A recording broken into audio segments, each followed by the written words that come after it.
waftigan oo horkacayo gudoomiyaha gobolka Gedo Mudane Cismaan Nuur Xaaji Macalimu ayaa gaaray deegaanka Boholgaras ee gobolka Gedo waxaana qayb ka ahaa mas'uuliyiinta gaartay Boholgaras taliyaha ciidamada xasilinta gobolka Gedo Bakaal Kooke taliyaha booliska gobolka Cabdiqaadir Cumar Biixi gudoomiyaha degmada Doolow Cali Farxaan Faarax Mire iyo mas'uuliyiin kale waxaana si diiran halkaas ugu soo dhaweeyay maamulka ciidamada xoogga dalka Soomaaliyeed iyo qaar ka mid ah qaybaha kala duwan ee bulshada ku nool Boholgaras soo dhaweyn kadib ayaa munaasabad kooban oo lagu qabtay deegaanka waxa ugu horeen ka hadlay gudoomiyaha Boholgaras Cabdirashiid Maxamed Aadan iyo qaar ka mid ah bulshada qaybaheeda kala duwan deegaan baan jirnay laakiin annagu maanta waxaan rabnaa oo qalbigaana ku weyn oo faraxtiyadan iyo quruxdan iyo farxadan dawladda ugu soo dhaweynayno maanta in dawladda afkanaga inoo raacdo mar walbana annagana kama daalayna dawladda inaan soo dhaweyno adinkana naga daalayna mar walba noo imaada iyo dadkeeda afkooda anoo ku hadlahaya ha ku soo dhawaada nolol iyo laba dawladda la baxday ay soo dhawaada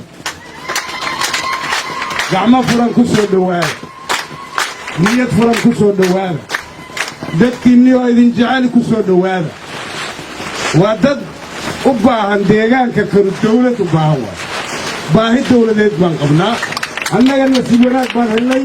aagga Boholgaras degmada Boholgaras iyo nawaaxigeeda dadka ku noolow nasiib baan helnay nolol iyo nabad baan na soo gaartay dawladda na soo gaartay waxaan aamini karnaa oo qaadan karnaa in gobolka Gedo aan halka ku martiqaano anagoo walbahaar ka qabin amnigeeda anagoo walbahaar ka qabin inaan baahi tiri weyno anagoo walbahaar ka qabin in anshax iyo akhlaaq aan ku keenno sidoo kale gudoomiyaha degmada Doolow Cali Farxaan Faarax Mire iyo Fanax Maxamed Xuseen oo goobta ka hadlay ayaa ka mahad celiyay soo dhaweyntii wanaagsaneed ee loo sameeyay ku nool soo dhaweyntii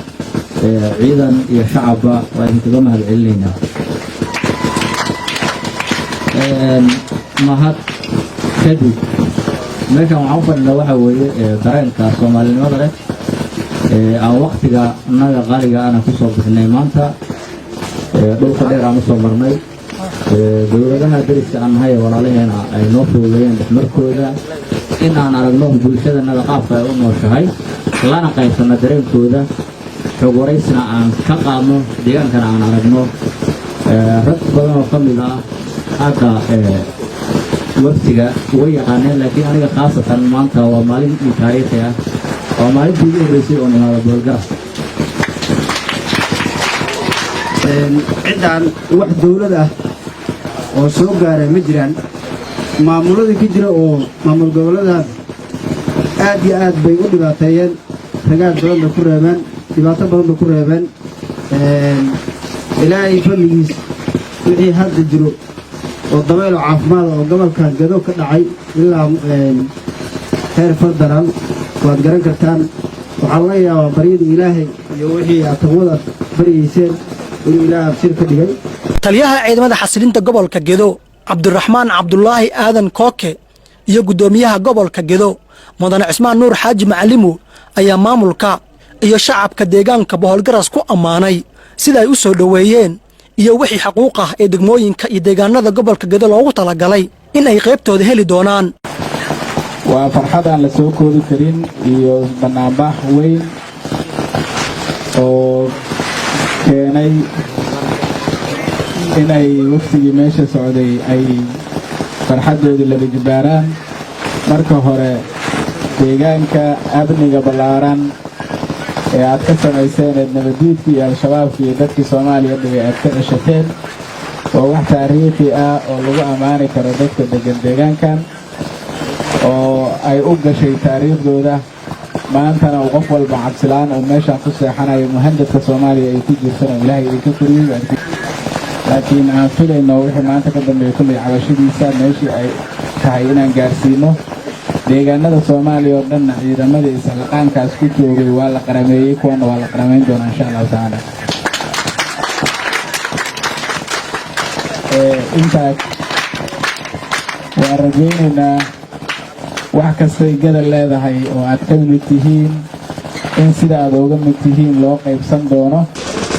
marka waxay ahayd deegaanka boholgaras ay ahayd laakiin maanta waxaa la dhihi karaa waa degmo boholgaras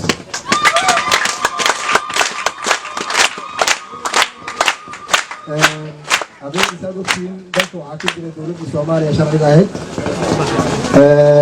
maamuladeedaan hadda shaqaynaya ama dhanka ciidanka ha noqdeen gobolka ama dhanka maamulka shacabka ha noqdo hadda isla socdo waxaan shaqaynaynaa muddo 2 bilood iyo bar ah sidaan kaga imaadnay muqdisho dowladda noo soo dirtay waxaad ogtiin dhammaan guud ahaan gobolkii inaan isku xirnay degmooyinkii iyo deegaanadii dhammaanba in la dhisay oo maamulo sax ay loo dhisay qaarkood kuwii hore u hayay lagu celiyey qaarna maxaan ku idhahdaa si sax ay loo dhisay madaxweynaha dalka soomaaliya qaranka iyo ra-iisul wasaaraha qarankaba waxaan ka codsanaynaa